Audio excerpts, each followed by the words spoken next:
What is going on, everybody? Welcome to Truth Will Set You Free, episode 134. Casey's in the house, and we, of course, have a special guest, Barb and Dave. I think they planned a little date night this evening, so we've got a special guest. I'm going to let him introduce himself in a second. I would like more people to join. Hit the like button, hit the share button, give me a comment. Let's break the algorithm.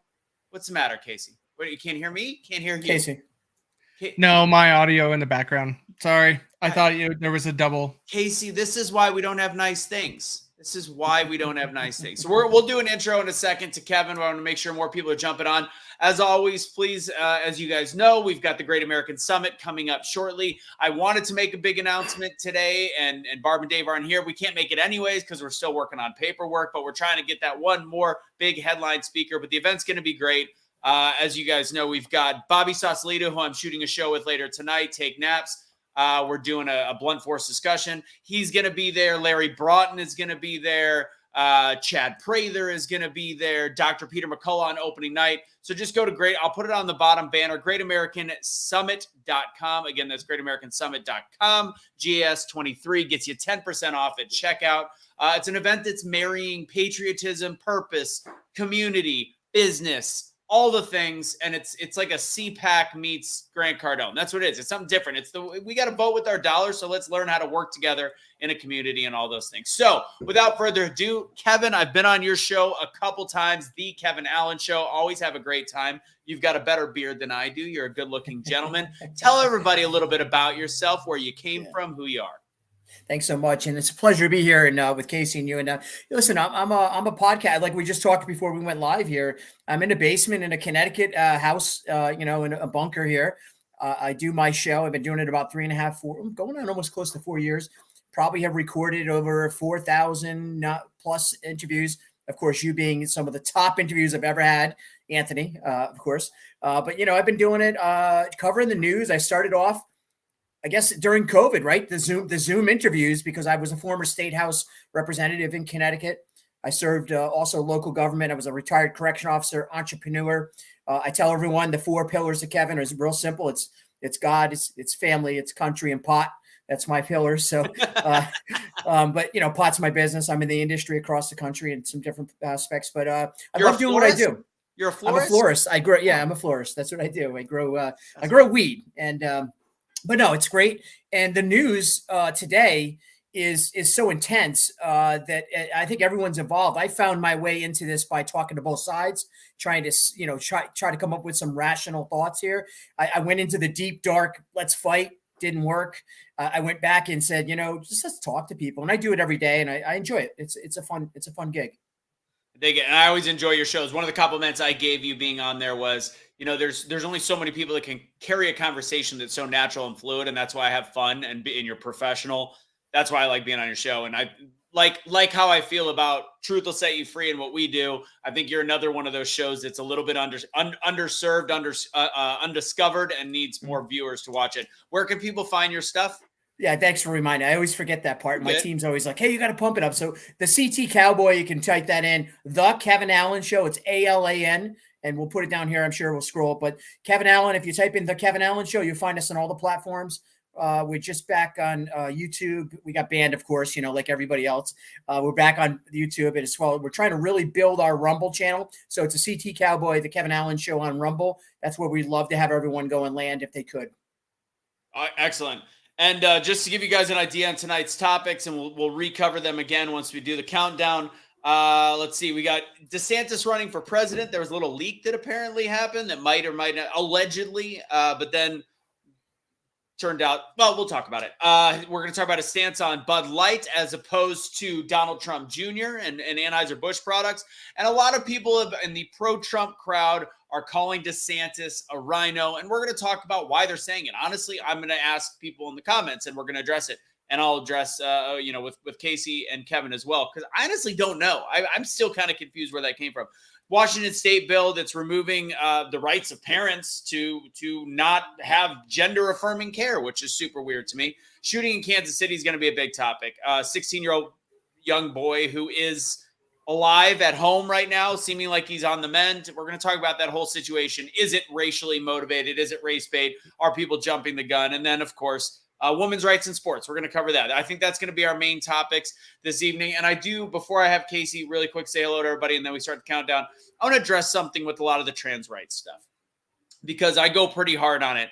And I made a comment during a video the other night that a lot of people are out there saying that it is strictly woke parents that don't know how to parent, that are being soft on their kids, that are creating transgender use in kids and young adults. That is very false. And we have very close ties to some people on this show that are very conservative, great people that are dealing with this in their family. It is not just parenting. It is the school system. It is the food system. It is the vaccines we've put into our body. It is the chemicals we put. It is a myriad of everything. And if we are shaming those that are going through it, assuming they're just woke parents, it's very detrimental. So I'm just going to suggest have an open mind on that. And I also want to be clear. I don't have an issue with people that are transgender. I don't have an issue with drag queens. I have an issue with people overstepping their bounds with children. I have an issue with people essentially not believing that parents have right to with their own children, period.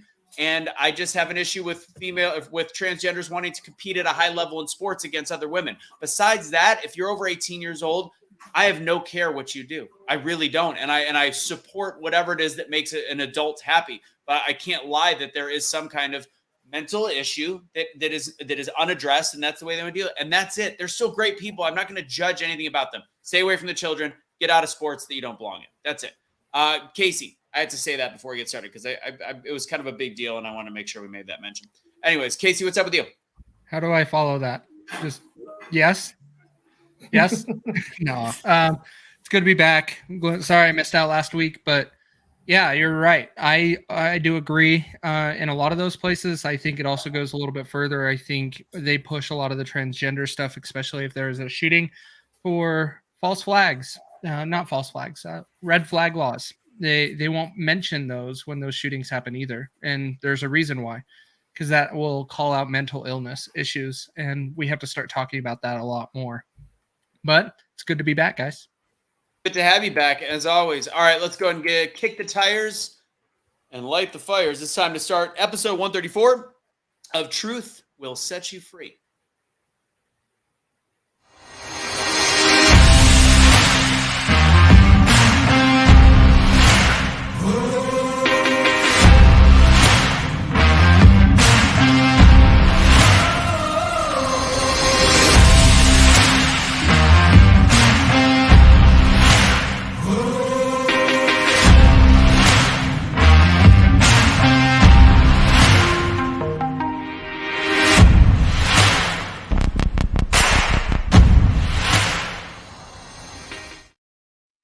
Big episode tonight, episode 134 of Truth Will Set You Free. Desantis, is he running for president? His stance on Bud Light, is he a rhino? Talk about, obviously, Donald Trump Jr. in relation to Bud Light as well. Washington State bill removing children from their parents if they deny gender-affirming care. Shooting in Kansas City with a 16-year-old black male and an 84-year-old white male. And if we get it, women's rights in sports.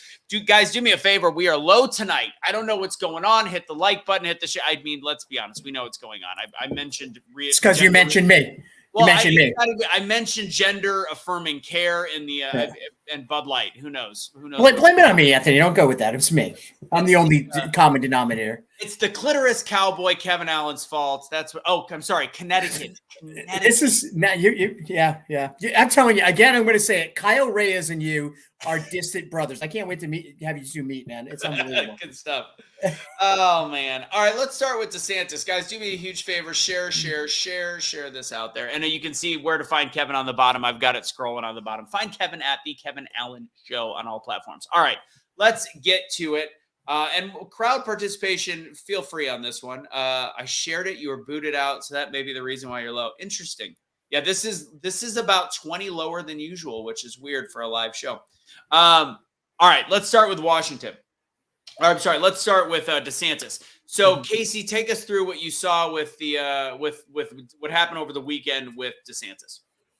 Yeah, so over the weekend, I saw something go out from a tweet that DeSantis has formally applied to run for president for 2024. Allegedly. I was like, interesting. Okay. And I just left it because I was busy doing other things. And turns out, after looking into it later in that day, there is some sort of leak. Someone said something somewhere. I can't find the true source of information, but it is not accurate.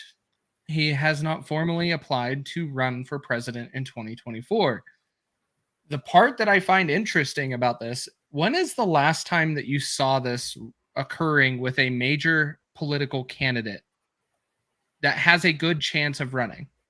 And even a potential chance of winning. Actually, in my opinion, Kevin, I don't know. Do you think he's from a general election perspective, Trump or DeSantis, who's got the better chance of winning on a national level? Well, I think Donald Trump has the energy going into this 2024, certainly, and I think maybe that's just my theory. Since we're just going to spitball, this isn't, we're not the failures on corporate media that actually give these predictions that never come true.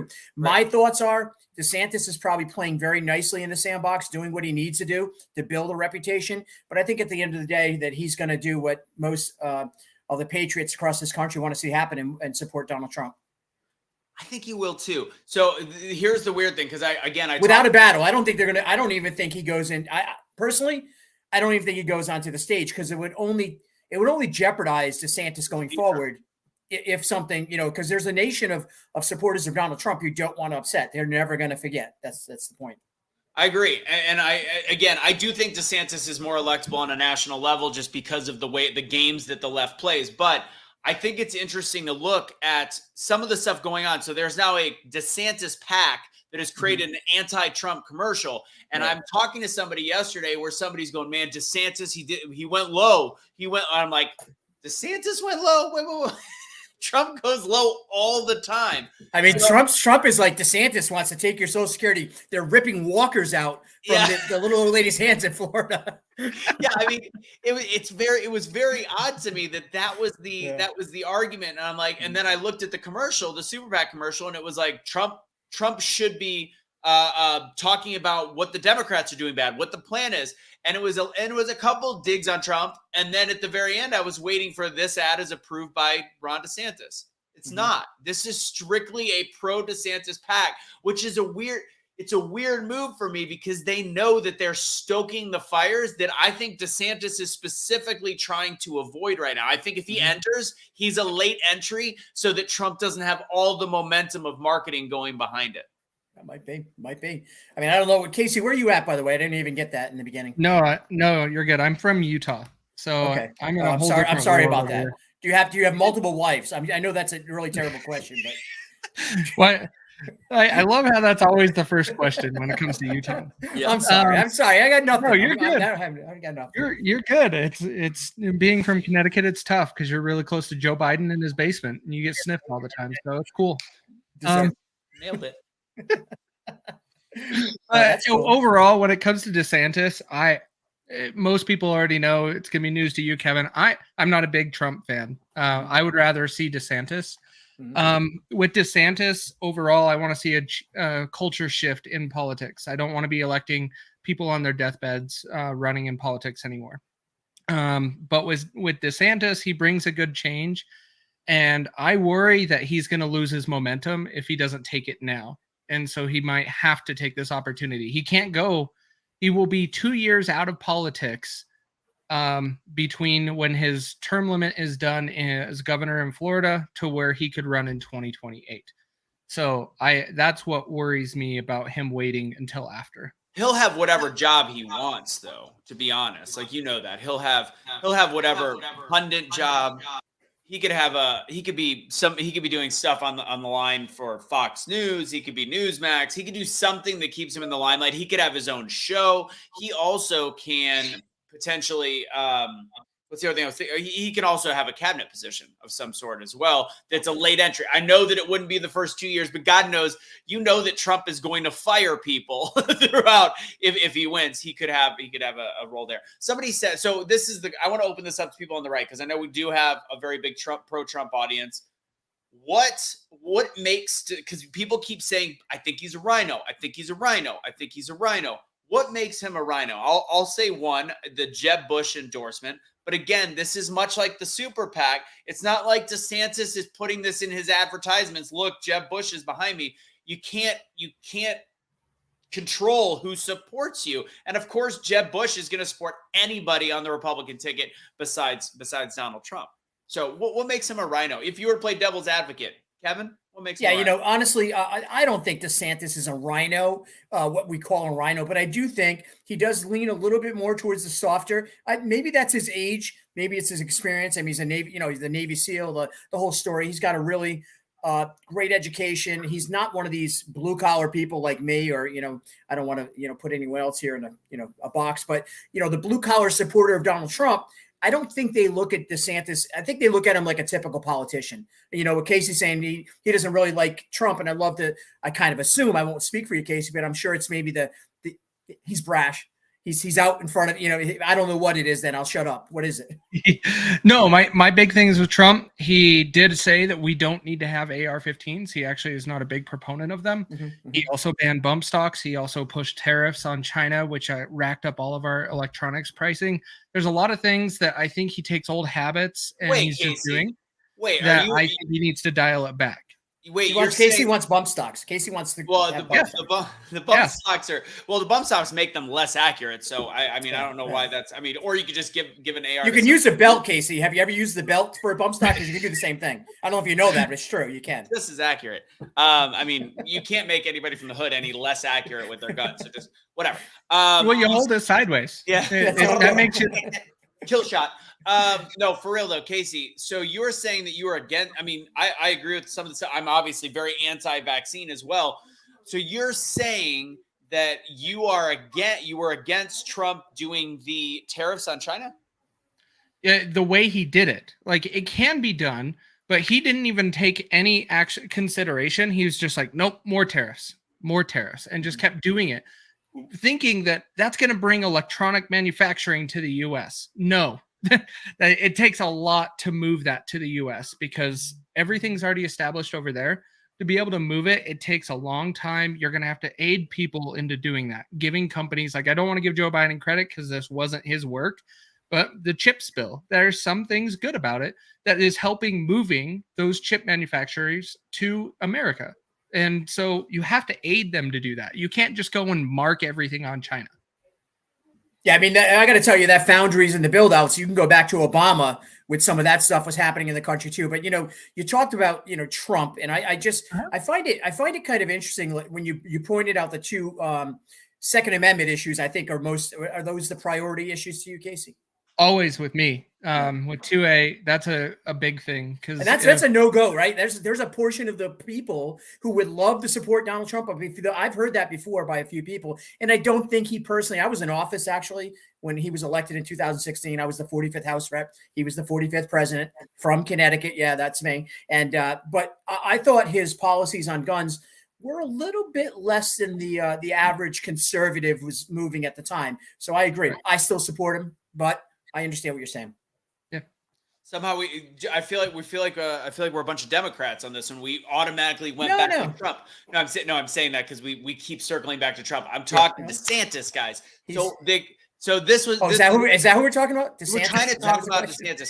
So this was an interesting point at the bottom. It says DeSantis will have to answer for the Soros and establishment connections that he's been labeled with. In the end, DeSantis will have a better chance with the suburban mom group. Trump is going to have better vote in the African-American vote.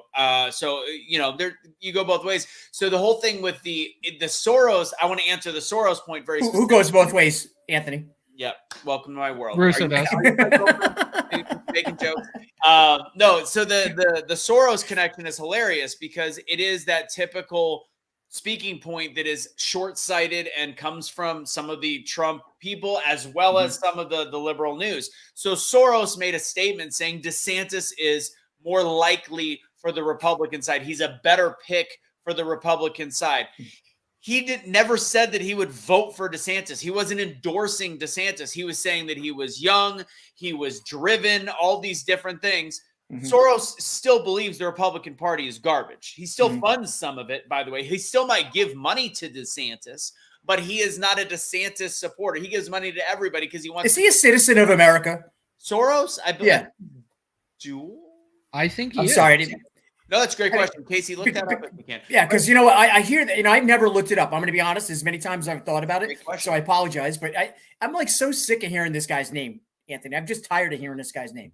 Well, do you remember about? Yeah, he has dual citizenship in Hungary and United States. Hungary, of course. Okay, yeah. You know what's interesting? There was a time and a place you couldn't say his name. That would get you shouted. I mean, there was a time where Newt Gingrich said George Soros on Fox News, and they ended the interview. This was only 2 or 3 years ago. They're like, who please hit the button, hit it. Well, that was just getting Newt off the TV. If we could just get him off the TV, it was a great time. I think he was such a mess. I think he's actually gotten better over it, but I'm not an old school Republican. I didn't like that generation of Republicans, so I get it. But so ultimately, so that was misinformation. Very similar to the whole concept of David Duke was pro Donald Trump. It's not like Donald Trump accepted the endorsement and was like, well, look at David Duke from the KKK. He likes me. But the left blamed him for that. You can't control these things. That's a similar thing with George Boros. I don't want to say the name again because Kevin, he might lose some hair on his beard. So I think that it's interesting to look at. He's being painted as a rhino, but I still can't figure out why per se. Right. Well, I think he has he's a more likable candidate, but he's also a real politician. And I just want to make the difference. Donald Trump's not a real politician. Clearly, he is a real politician. That's the difference. Well, go ahead, Casey. The big thing you have to remember, Russo, we're talking about people in politics. One of the things that is commonly done because they don't like somebody, they just love to call them names. And rhino is a go-to for everybody. Right. I get called it all the time because I'm not a Trump supporter. I get called I'm a rhino. Yep. Guess what? I'm registered as unaffiliated. So how does that work? I don't know how your ignorance is showing any more than that. And so we have to stop with the names. We just have to stop with. Yeah, but you're Casey. I mean, excuse me, Mr. Rhino. I mean, no, Casey. But when you're on the schoolyard, right? I mean, this is how we act when this is no different than going on the schoolyard. And there's a mentality because remember, over the last 10 years, you have people involved in politics now that they talked about NASCAR and football and everything else. We didn't talk about this stuff. And now it's mainstream. And so it's, there's a different type of decorum that goes on. And, I will never advocate to call you that again. I won't do that. Sorry, Casey. No, I know there's never a hard feeling with me. Not a big deal. You might want to take that up with Emily. All right. So what I was saying is it's interesting, by the way, that, you've been called a rhino. Whereas if there is I'm a constitutional liberal. Like I still have some liberal beliefs, but however, I've been demonized as a far right extremist. But I'm very similar to Tim Pool's belief system, very similar to some of the middle ground belief. I am not a hard pro-lifer. I'm not pro-abortion by any means. And I'm very outspoken about that on the show. Like, that's just not the top of my voting. Like, I don't need, yet I've very rarely been deemed a rhino. So I appreciate that. So let's put you on a Bud Light can. There you go. Hi, it's my third day as a rhino and I need a Bud Light can. I'm transitioning to an idiot. So before, we'll get to that's the next thing on the Bud Light is Bud Light with DeSantis and Don Trump Jr. But I want to say one other thing about DeSantis, because there's people commenting about his stance on Social Security. He voted 3 times in a bad way, which is again Trump's campaign digging against him. What people forget, Trump never had to be in politics, so he never had to make a deal. Unfortunately, when you are a politician, and Kevin, I'm going to lean on you for this one. Mm-hmm. There are some bills that if you decide to stand by your morals and your laurels every day, every minute, every bill, you'll never be able to actually get any progress. You'll never be voted back in. And there is a bigger game than some of the little games. DeSantis, sometimes you do have to play the game as a congressman, as bad as that sounds. But for the greater good, you have to pick and choose your battles. Would you consider that an accurate statement? Oh, 100%. Listen, when I first got to the State House, I put in my wish list all my bills. Of course, it was, longer incarceration for real criminals, pedophiles and things like that. Seriously, medical castration. I actually tweeted that one out on my on a Mother's Day, got a national press, kind of coverage on that. And I was that guy. And they told me right away, listen, Kevin, you're never going to get anything passed here. You got to get in line with these, kind of softer approaches. And I said, well, I told my constituents that I was going to stand the ground when I got here. And actually I did. I had support, and I didn't get one bill passed in my 2 years in office.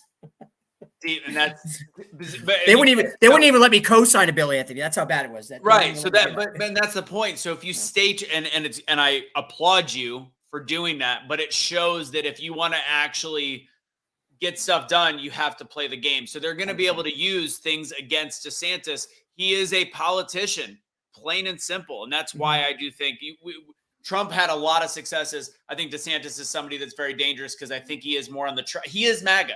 DeSantis is MAGA. He's part of He'll be a good replacement. He'll be a good replacement down there. He'll be a great replacement. Hopefully, I would love to see Trump again win, but I get the purpose of DeSantis. Now let's talk about this. And I made a Truth Will Set You Free USA Instagram video about, Donald Trump Jr. brought up some valid points. He said, hey, Budweiser, Anheuser-Busch is one of the few corporate companies that operate mostly in America. I know InBev is based in Belgium, I believe, but they operate in America and they give 60% Republican, 40% Democrat. So maybe we jumped the gun just a bit in canceling them because this is a company that, whatever. I saw that point. And I was like, let's think through this. Cause let's be honest, every damn company right now is woke is garbage. So then let me ask them. I'm sorry, but what's woke in compared to this? Because woke, I thought, was like this woke to the racial divide. I mean, it started with racially woke, right? Yeah. Is that? And I'm sorry if I'm confused. No. How did we all of a sudden have to adopt this part of the wokeness? Like I didn't see that in the manifesto. I remember I almost bought an ex-girlfriend years and years ago, a hat that I saw that just said woke because I liked the term at the time because woke meant like open. Woke meant awake then. It's evolved. Mm-hmm. It evolved into woke is like, I'm woke to the causes of BLM. And then I was like, nope. And then it became woke is pretty much open to every democratic policy, liberal, left, not liberal. Nope, they're not liberal. Leftist ideology that is out there that is like, we need to save the world by getting rid of cow farts, making sure that 7-year-olds have gender affirming care and all the things. So I think that's where woke has gone. Does that make sense? Is that right? Yeah. It's great. It's crazy. I feel like having a beer. I don't even drink beer. 16 months, no alcohol. I feel like having a Bud Light now because of that. My nipples get hard when we talk about Bud Light. Just don't feel it. Jesus. So it's weird. We started talking about Bud Light, and our one cat just came in the room. She's like, he said, "Hey, it's time to talk about Bud Light. You're not a dog guy anymore. You're a cat guy." Okay, that looks like a Budweiser. It's funny. That looks like the Budweiser stripe on your cup. That's interesting. This is all America, buddy. I like it. So we don't do anything else other than America around here. So DeSantis, however, who has gotten money, I think this is impressive. Mm-hmm. He has gotten money from Anheuser-Busch, said to Don Jr.'s, let's think through this, said, no, we don't support this. I don't support this company. And he slammed them. So he avoided big dollars. I'm assuming Anheuser-Busch might pull some of their funding from what he does. He was willing to step out and say that, which to me is very anti-Rhino, by the way. Yeah. So which way I'll start with Casey. Which way do you lean on this whole, like, is it worth canceling Budweiser at this point? Did Trump have a point? It's not canceling. That's the part we have to realize. We are looking at this as, look at the fan base of Bud Light. The fan base of Bud Light are majority Christians, are going to be NASCAR fans that don't want to see transgender people on their cans. Mm-hmm. It's just them taking their money somewhere else because they want to support and they're loyal to their brands. Well, that is exactly what's happening. Casey, is we keep saying on their cans, this was a one-off can. It was just such a bad decision to make this blown up. They went to somebody that creates constant videos, is always doing social media, and they gave them a celebration can and then stood behind it. But they didn't create a can to sell in stores with Dylan Mulvaney. Correct, but they still have to see the advertisement that was created for absolutely, right? Absolutely. And so that's the thing. You got to remember, when they have a can, when these followers, these people that are super passionate about the products that they buy, when they see a can like that, they're going to pick up a Bud Light, and that's what they're going to think about all the time. And no, they don't want to do that again. And so that's why they don't buy it. Mhm. It's the cancel culture that is different. The cancel culture that we're comparing it to, for example, William, welcome. I'm glad you made it again tonight. But when it comes to the cancel culture, it like the syrup, Aunt Jemima's syrup, that is different. They were encouraging society to stop buying it. These are all of the fans that just said, nope, I'm done. I'm not going to buy it. And it just backed out and it blew up in Anheuser-Busch's face. Now, the problem is, majority of the people that stopped buying Bud Light probably still bought the same brand, another brand underneath Anheuser-Busch. I didn't know. Yeah.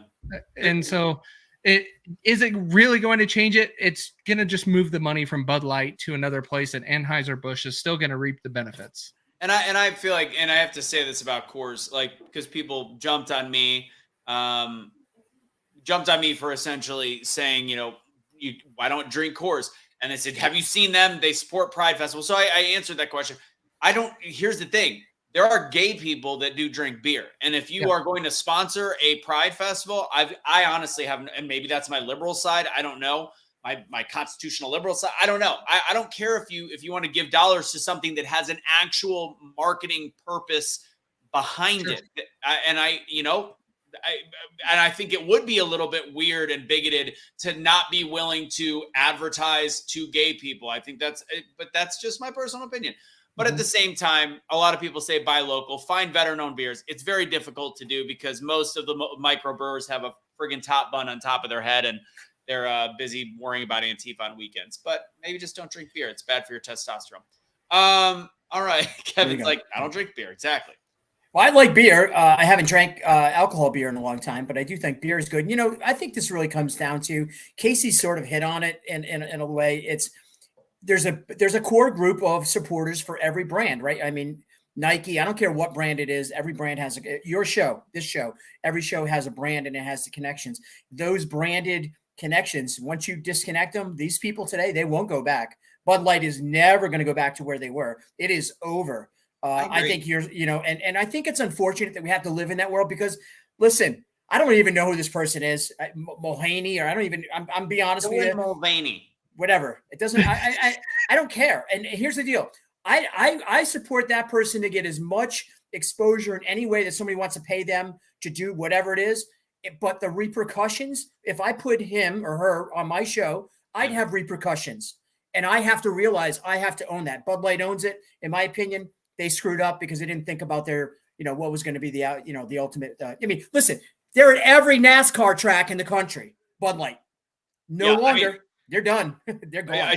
We were at a store in Stephenville in Cowboy Country, and we looked at all the beer being dropped off, and I hand to God, not a single Bud product was being dropped off. I'm like, is it just bad timing? Did they already take them in? I don't know.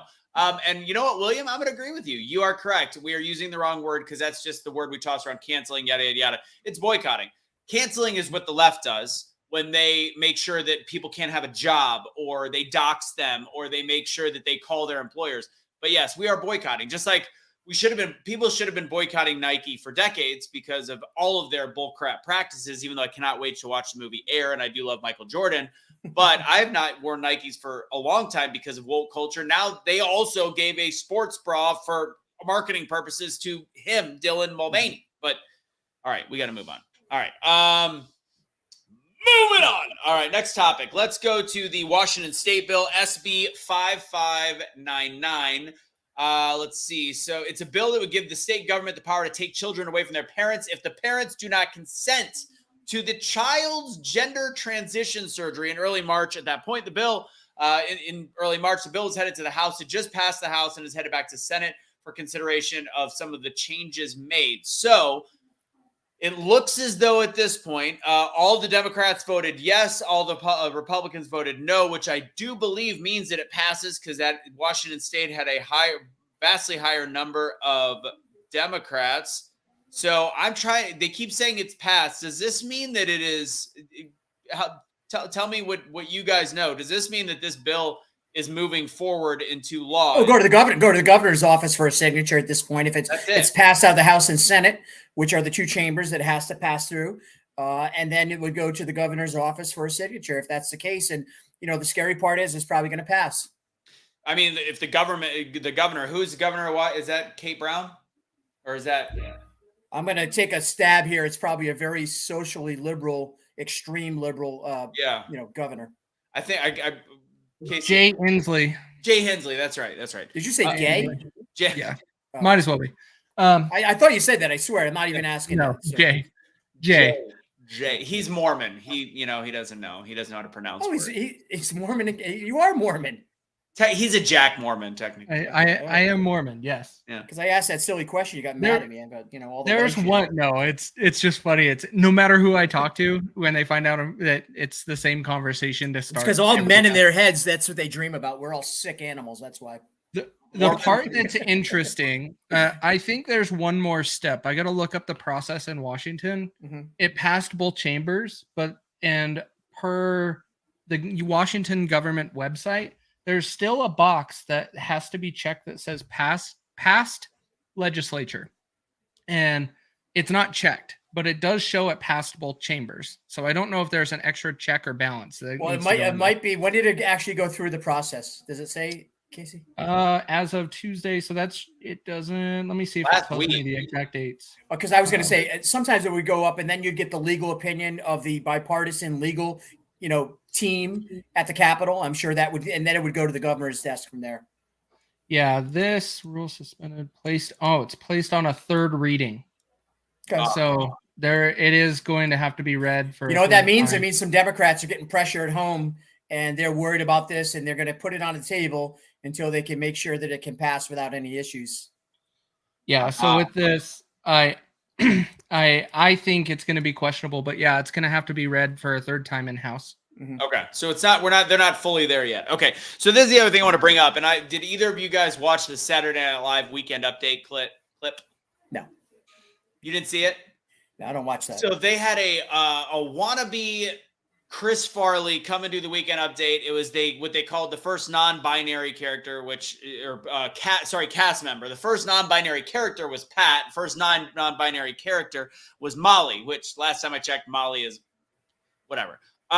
So she does this Chris Farley, like a poor man's transgender Chris Farley, does this whole thing and talks throughout about how transgenders don't have rights and all these different things. And she made one very, very disgusting statement. It's a typical gaslight because, again, all the people that are watching SNL Live are probably in this camp that they're just blinded by mainstream media and by all these night shows, all these different things. And she said, Republican lawmakers are trying to take away health care from transgender children. You cannot make a more inflammatory, dangerous, misinformed statement. That makes it sound like Republican lawmakers and Republicans don't want children that are confused about their gender to be able to go to the doctor. That's what that sounds like. Instead, the extreme is happening on the opposite side, like in Washington, where this bill SB 5599 is almost fully passed. It's getting there, where they are essentially saying a child can game the system, can pretend to be an opposite gender, and literally leave their house. And not I want to get gender affirming care. I want to be on puberty blockers. I want to make these decisions as a 12-year-old, and they could take the child away from the parent in the state of Washington if this bill goes the rest of the way, which it's more than halfway, I would say, at this point. It's insane. It's crazy. I don't know. I don't know what to say. It's just nuts. It's parents don't have rights in this country anymore at all. And I think that's probably the scariest fact of the future, right? I mean, it's as if you have a child and literally government is going to tell you everything, how to raise that child, including vaccinations when forced, what you can say to your child. In fact, you're going to be held more accountable for your children's actions than they will be. And you'll probably be locked up in, behind the bar. I say that since I started messing with my Chinese friends because we're fighting against, the attacks on Miles, but behind the bar. Oh, that's right. Yeah. And behind the bar, they're going to put parents, right? I promise you, if we lose this country in 2024, you're going to see a lot more of this, I think, aggressive losing the rights for parents across the country. I agree. Yeah. Yeah, I think it's a very sketchy ground to be passing because you are going to, just like you were mentioning, is you are now letting the government open the door and insert themselves in controlling how things are done within your family. You cannot allow that to happen. And meanwhile, there's a lot of states, a lot of conservative states that are banning gender reassignment before 18, which I people think that is so disgusting and so abhorrent and so ridiculous. And it's like, do we let 15-year-olds drink? Do we let them join the military? Do we no, we don't let children. That is the whole purpose of building adults, because they can't make these decisions. But well, the irony to that one is that the same people that want to push for these rights to under 18 young children in this country, they're the same people that then push the law for 26 for conviction because a mature adult isn't till mentally till you're about 26 years old. This is the same policymakers that are pushing these agendas now. So it makes no sense. They're just disingenuous. And I'm going to tell you, I will support and walk anyone who's transgendered into school, protect them. I don't care if they're going through it naturally. I want to hug and protect those people and love them. That's all I want to do. I don't care who you are, what you are. I want to love and hug you, but not that way. Stop thinking that way, Casey, you weirdo. But anyways, I want to help people. But how do you help people when the corporate media and the energy is, it doesn't matter if we don't agree with it and we still love them. They tag us just like they did with you or all of us as we're the enemy, just like Saturday Night Live tried to do. It's pathetic. And until we start calling it out and really bringing people together, and you talked on something earlier, I'm going to turn it over to you. The minority population in this country ain't having it, guys. We talked about it the other day. They ain't having it. This is not happening in the hood. They're not going to push this agenda. I don't care what you say. They're not having it. And that's where these white limousine liberals, they're going to lose that battle. Yeah. I mean, and yeah, I've always said, I go, if there is a 12-year-old trans kid that is very confused and transgender and he's getting picked on, and I am there to see it, I will take care of the situation, because there is no reason why that 12-year-old should be picked on, period. I will be the aggressor against the bullies. No problem. No questions asked. But right now, the bullies are the 26-year-old transgender males or the Antifa people protecting them, punching women in the face like Riley Gaines. Like they have become the bullies. So I don't understand. Where are the men? Where are the women that become men in this situation? Because I don't really see them in this battle. I don't, and I'm being honest. I asked the question the other day in one of our social media posts, and I got lambasted. You're this, and no, it's not. It's really true. It's a real question. Tell me who you see on a national front that fits that bill. Waiting. There's nobody. All right. So if that doesn't tell you that this is all about attacking women's rights, period, that's what it's about. No, it's we've lost our mind. We're going to try to end the show on women's rights in sports, but I want to get into the shooting because I think this is the typical, one of the main reasons why we got a following on the show is talking about race relations. I was going to try to bring Carl back on tonight because we started talking about the fact that he was on the show. What's the name of the show? Love is Blind. He made a very short thing. But anyways, so we started talking. He's one of our favorite. Jay Kennedy, Carl Covington, those two more liberal leftist thinkers, they always have a place in my book. Always respect them. So I was going to have him come on because one of the areas we disagree, because right now, if you ask him, he would literally do the exact same thing to Joe Biden that I think all of us want to do. But when it comes to racially motivated crimes, quote unquote, he still feels much more pro-black in that sense than maybe the way we talk about it. So if you don't know what happened, there was obviously, where is it? I want to make sure I get all the details correct. I never brought it up. I know what they are. So there was a shooting in Kansas City, a 84 or 85-year-old white male at 10 p.m. Was answering his door or was responding to something happening at his door. There is a question whether or not the kid was ringing the doorbell or pulling at the door handle. He is 16 years old. He is 6 feet tall. He is black. It was nighttime. And the person that is the quote unquote shooter, the hateful old white man who, again, 84, 85 years old, pulled his revolver out, shot it twice. The news is covering it as a hate crime. By the way, the kid is surviving. He is back at home. Also, he ran away from the shooting. People keep saying that the words that somebody heard somebody yell out was, "I don't want you all around here anymore," which could sound racist to some, or it could just mean, I don't want anybody pulling at my door at 10 o'clock at night. It is clearly a lower income area based on the front of the house, which has now been spray painted on the side, the guy that pulled the gun. And that's where we're at. The media, by the way, they did a count on CNN where it was 55 to, I think, 9. 55 mentions to this story, 9 mentions to the Sweet 16 bloodbath in Alabama. There was a gang shooting that killed 4 and wounded 15. 9 mentions of that. Why? I think we can all assume rhymes with black on black. And this obviously fits more the narrative. And this man was let off, and I'll end it here, was let off by the police because it was self-defense based on the laws of the state. Stand your ground in Missouri. I think it was Kansas City, Missouri, not Kansas City, Kansas. Stand your ground laws. And again, the situations, the circumstances, he also immediately called the police after it was happening, which some people asked, why didn't he call the police first? When somebody's racking at your door, whatever. He also said he felt bad about it. He also said that he didn't know. He was scared. He goes, if this person got in, I would not have been able to defend myself. So the media is calling this a gigantic, these poor black kids. What are we going to do? They keep getting killed by white people, and yet this kid's still alive.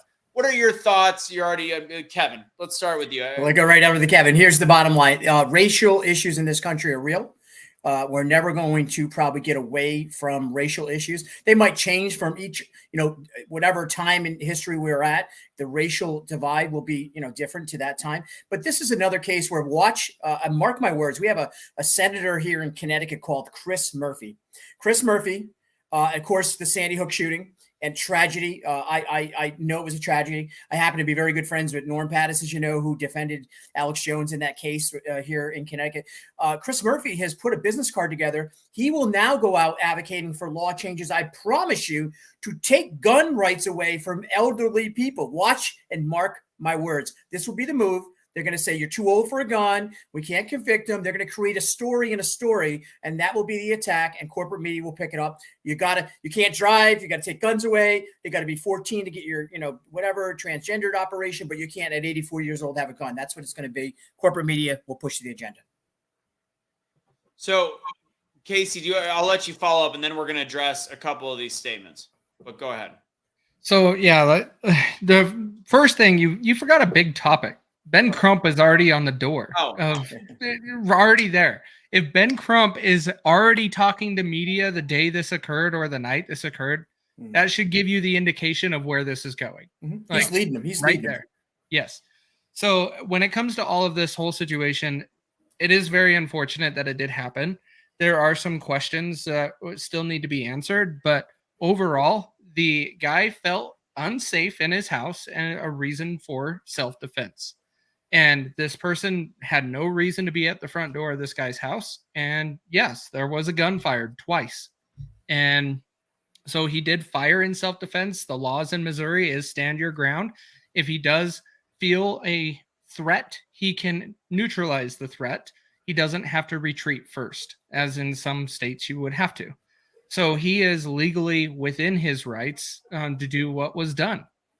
Because, by the way, Casey, I'm going to start real quick. There was a case where a woman did the same thing in, I think, New York, where there isn't the stand your ground. And they're like, oh, this white person shot a white person, and they are potentially facing much greater penalties because the law in that area had nothing to do with their race. There was not a stand your ground law, which, again, this is why there is a stand your ground law, because you can't read the mind of the person at your door. It's like, excuse me, do you have okay motives?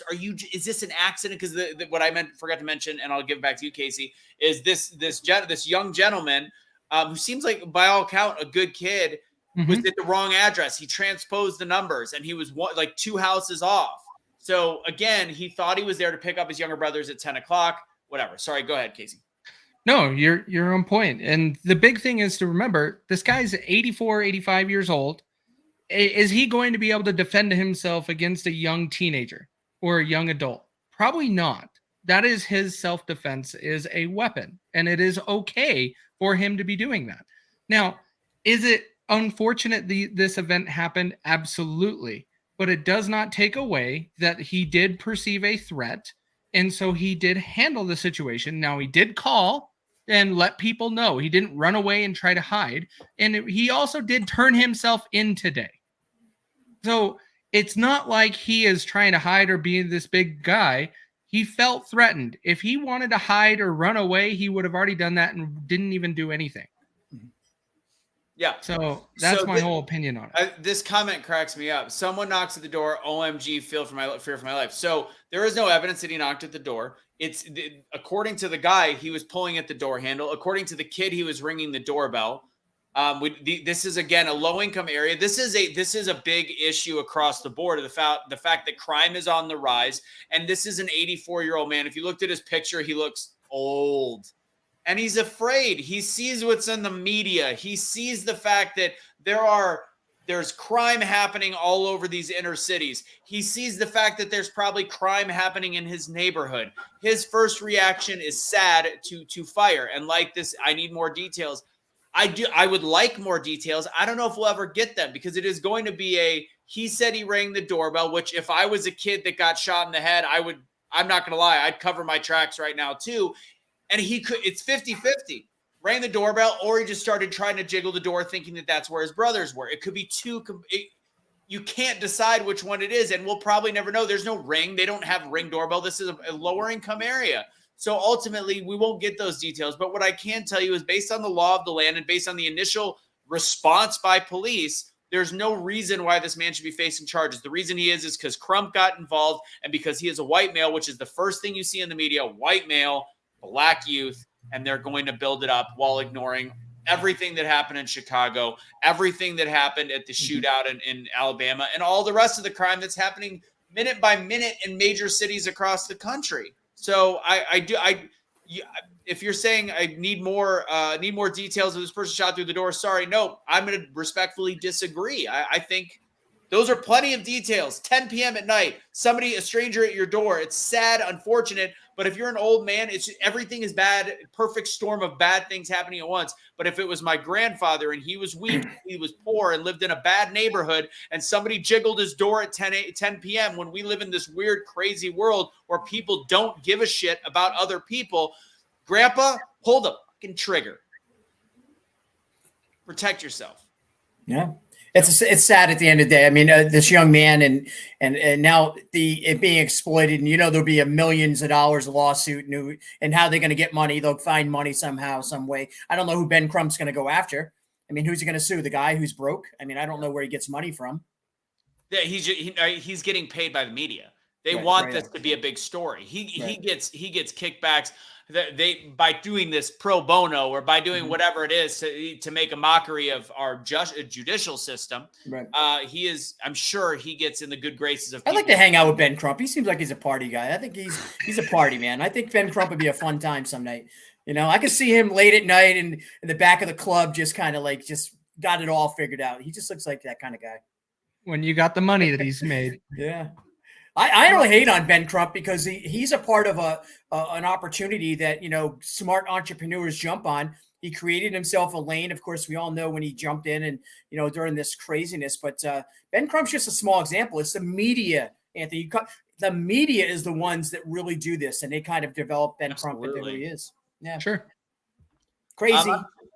I've seen this statistic before, and I don't know, Kevin, if you've ever played with it before, but I know I've looked it up. The per capita murder rates in rural areas are higher than in cities. Yeah. I've heard that, in testimonial, testimony. I don't know. I can't quote numbers, but I will say this. Rural communities, let's just go based on the indigenous women of this country. There's more indigenous women that go missing in this country, unreported. Nobody looks for them, and they're in rural communities. And guess what? That stuff happens. I mean, we all watch Yellowstone. We know what's happening in this world, right. and it's going. But when you go to the inner cities, the pools of people who are engaging in these activities. It's when you walk off the beaten path and you find yourself in that group, you're going to be a victim, and that's the reality. So I'm trying to look it up because I know I've looked it up before, and I think there was. I'm not going to say it because I want to try to figure this out. I don't know if that's. I mean, what do you think, Casey? I'm looking at the numbers. They're dramatically different due to COVID.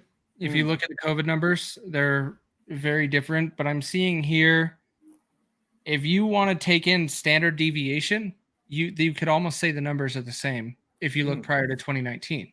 but I'd have to do some real calculation. But it looks like it could potentially be very similar. Now, so if we broke that down, though, wouldn't you have to break down what was the ratio breakdown of victim and shooter? Yes. So yeah, we'd have to go even deeper. You just reminded me what I looked at it as. Okay, so then it unfortunately boils down to a race discussion. Mm-hmm. So that's where it goes. So the rural areas include areas that are predominantly African American, because we looked at the violent crime statistics and the murder rate statistics based on race, which were actually dead equal between white and black, and that included the rural areas. When I say dead equal, that means actual raw numbers. Right. I have to say this all the time, not in terms of per capita. So that means 12%, and actually it's more like 6% that are male. So 6% of the population was making up for 50%. Well, take some of the Asian, Mexican, whatever, was making up for about 40% of the violent crime, whereas 50%, because black females made a much smaller percentage. How do you know that they're all females and not women that want to be men or men that want to be women? Valid point. Very valid. I mean, how do you figure that out? So across the board, you have to ask them. I'll just say 12. We'll just go back to the 12% number. So the 12% were committing 40% plus of the crimes, whereas the 60% were committing 40% of the violent crimes. So when you look at some of these rural areas, you are very correct. They're also small town Mississippi, small town Alabama, which do include a lot of African Americans. So you could take it as a city or rural thing, but at the end of the day, it's going to boil down to a race discussion for you, which is still going to be pie on your face if you're trying to say that I'm being a racist by bringing up black on black crime. That's the best way I can explain that. Good stand. Let's see. Yeah, I do want to look at the exact percentages and statistics. But yeah, anyways. All right. So let's see. So there's anything else on that topic? What do we got left? We got a couple minutes left, 3 or 4 minutes. Let's see. Yeah. So I think we covered that. Let's just end with women's rights in sports. So if you don't know Riley Gaines was punched in the face when she was speaking for a TPUSA event a couple weeks ago by a transgender male. So what's going on right now? HR 734, not yet passed by Congress, but is expected to come to a vote on the floor of the House of Representatives sometime this week. The White House strongly opposes this bill on the grounds it would deny access to sports for many families by establishing an absolute ban on transgender students. So this bill from the House, which probably will not pass the Senate, but if it passes the House, they're fighting against this tooth and nail, which is absolutely insane. It's essentially just giving rights to women to continue to actually compete against women. Let's not forget 2 or 3 years ago when we started bringing up Leah Thomas and some of these outliers, people were saying, it's not that big of a deal. It's one person here. It's one person there. It'll never be mainstream. Now we're having to create a bill that is getting fought against to allow women to know that they are safe to just compete against women, because it's happening constantly now. So Riley Gaines is essentially campaigning on this against Joe Biden, who is the one trying to stop this bill from happening. And right now, people are saying it's a 50-50 shot whether or not it actually goes through. I don't think it's going to go through because of the Senate. What do you guys think? It's not going to go through. No. And by the way, you look like Donald Trump Jr., man. I just looked at you and I just feel, how he does those videos and he looks really red-eyed and everything? That you look exactly like you can pull that off. Kelly, did you hear that? She's got a huge crush on Donald Trump Jr. And it's not the first time I've been told that. And when she looks at people that say that, she thinks that they are insane. No chance for that bill to pass in anybody's lifetime. It's a good feel-good movement. But unfortunately, never going to get out of the Senate, nor will it get to the president's desk. So,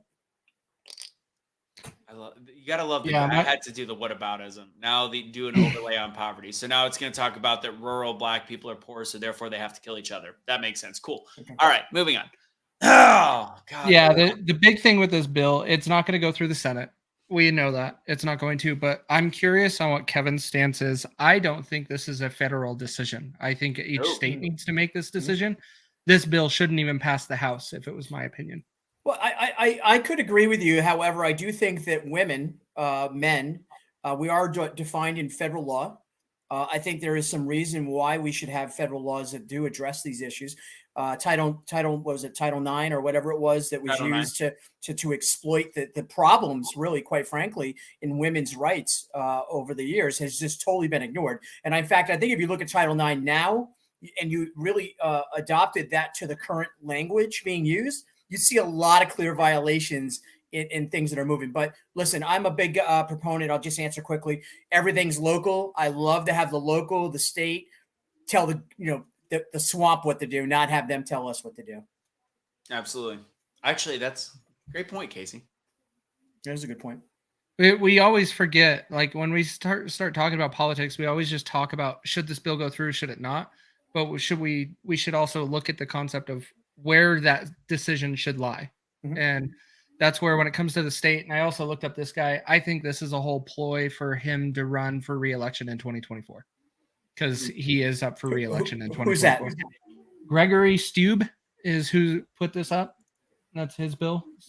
It's interesting because, first off, you're right. And we talk, and as somebody that is not far pro-life, I'm very pro overturning of Roe versus Wade because it should be a state issue. I think we made a huge mistake. Lindsey Graham, I think, was one of the people that put it in there.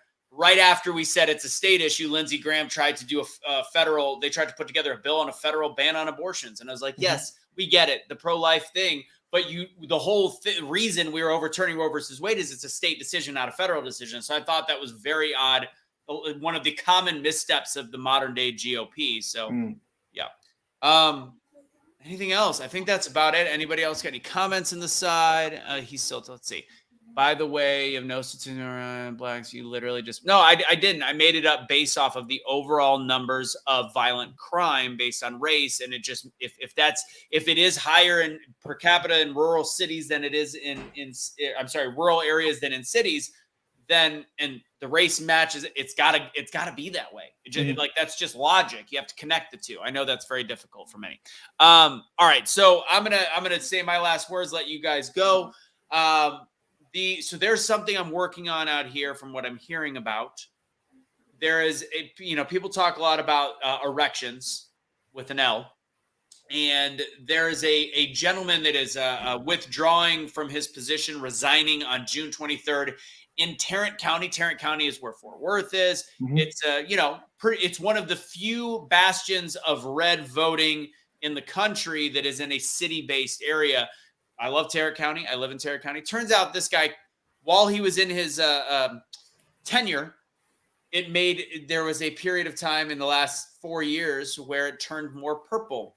Very interesting to hear. Could be based on a lot of different things. Maybe people really are turning purple. If you look back at his statistics, and first off, why he's resigning, he is resigning because he has a case coming up on the 26th to investigate the last election. So he's resigning 3 days before that. Sorry, I'm bumbling my words here because there's a lot of weirdness to the story. So where he came from is he was Northern California elections official up there where he got hired.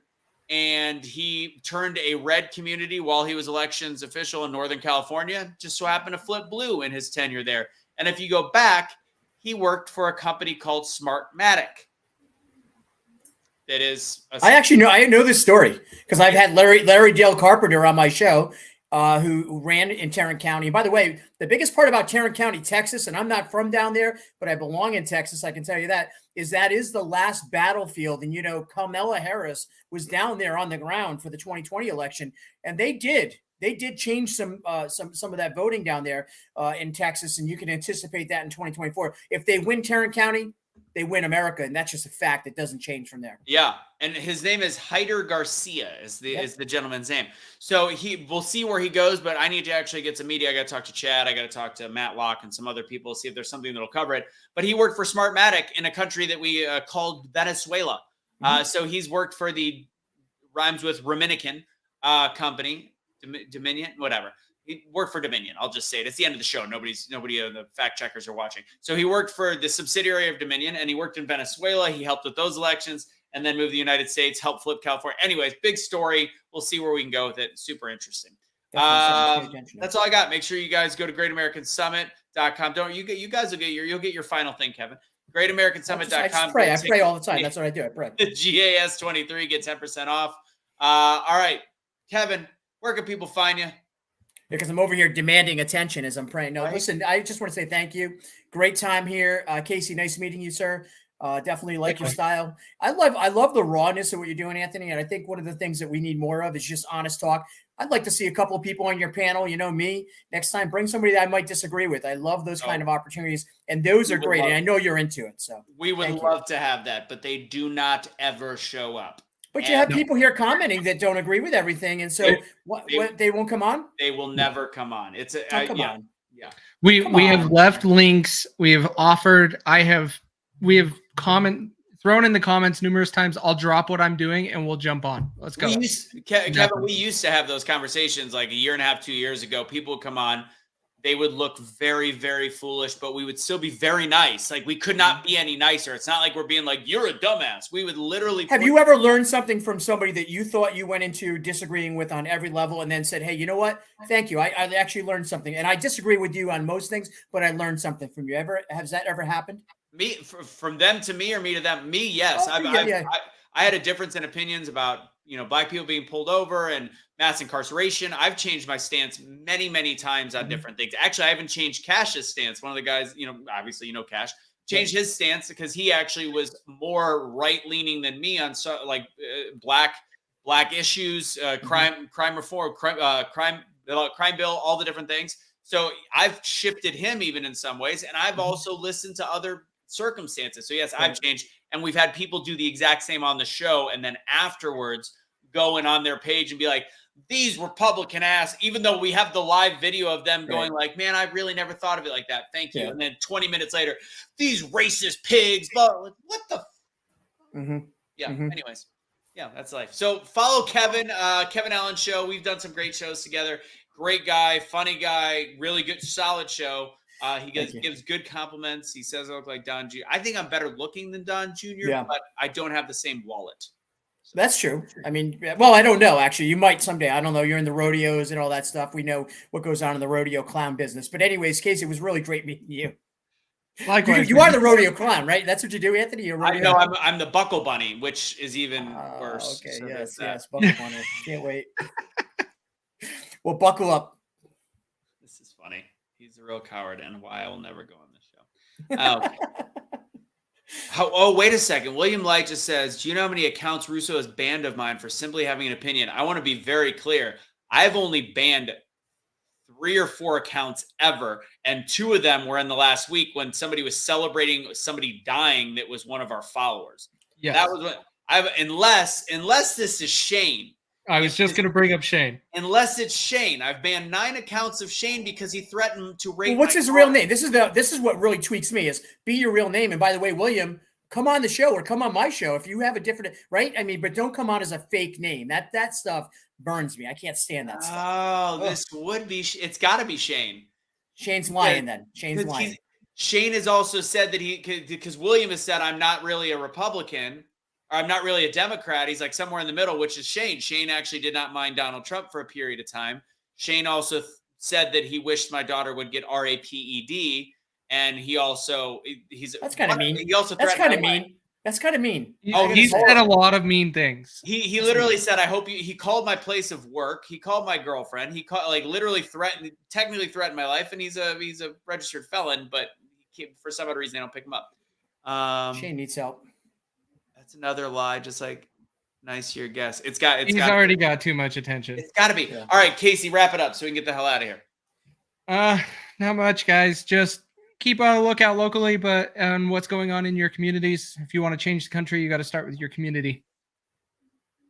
Facts on facts on facts. I have to address it. You are right. That one episode where he was mean to the guest, and that was a huge blow up fight amongst everyone. Because I do not like that. And that guest was a Republican. He just wasn't against the cops being all awful in Uvalde. That's what it was. But I'm glad you brought that up. God bless, guys. Have a great rest of your evening. I appreciate you. And remember, the truth will always set you free. Deuces. Sound like you're going on a